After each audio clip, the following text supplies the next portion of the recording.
السلام علیکم. وعلیکم السلام ورحمۃ الله. څنګه خیرونه صحت مزاج جوړې خیرت ان شاء الله. خیر مې ولیدلې. قراری ده شکر دی الحمدلله.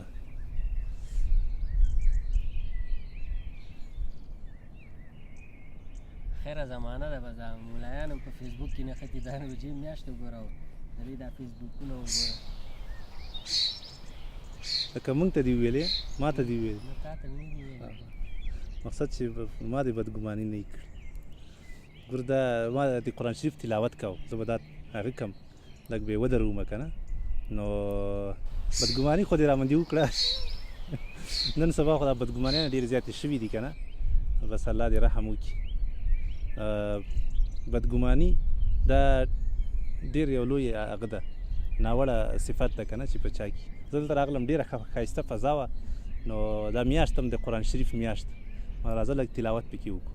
تا ته څه فکر کېده چې دا فیسبوک هغه کوي؟ ما خو اوس دا ملایان تمام ورځ نښتي بس دا داسې دی او داسې دی تمام ورځ فیسبوک کې نښتي. ما لکه چې ډېر وخت نه دلته ناست وم مالته هم لکه چې پکې بیخي دننه ننوتی.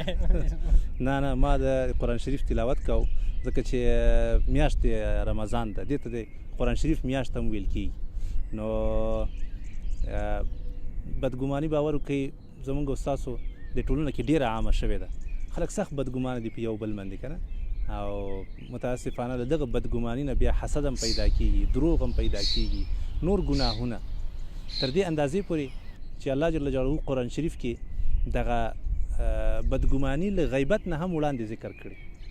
یعنې خلک دا د غیبت په هغه باندې خبر دي که نه چې څومره لویه ګناه ده خو د بدګماني په قصه کې هم نه دي. یو باندې بدګمانه ده دا به داسې کوي د هغه مطلب داسې و هغه پسې مې داسې وکړه لکه دا اوس چې څنګه تا فکر وکړه. صحیح ده چې رمضان کې ولې باید څوک فیسبوک وکاروي.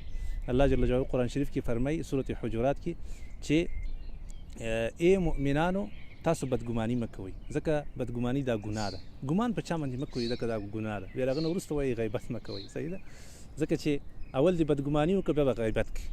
صحیح شوه. غیبت نه وروسته بیا پسې خبرې شروع کوي. خبرې نه وروسته بیا تی حسد ورسره کوي دښمنیانې او کنځاوې او جنګونه رامنځته کېږي. نو بدګماني هېڅ وخت کې هم ښه نه ده. باید ښه ګمان وکړو یو بل باندې. صحیح ډېر وبښئ مننه. زه انشاءالله بیا خبرې کوو رمضان نه وروسته بیا ګپ شپ لګو. صحیح ده. السلام علیکم.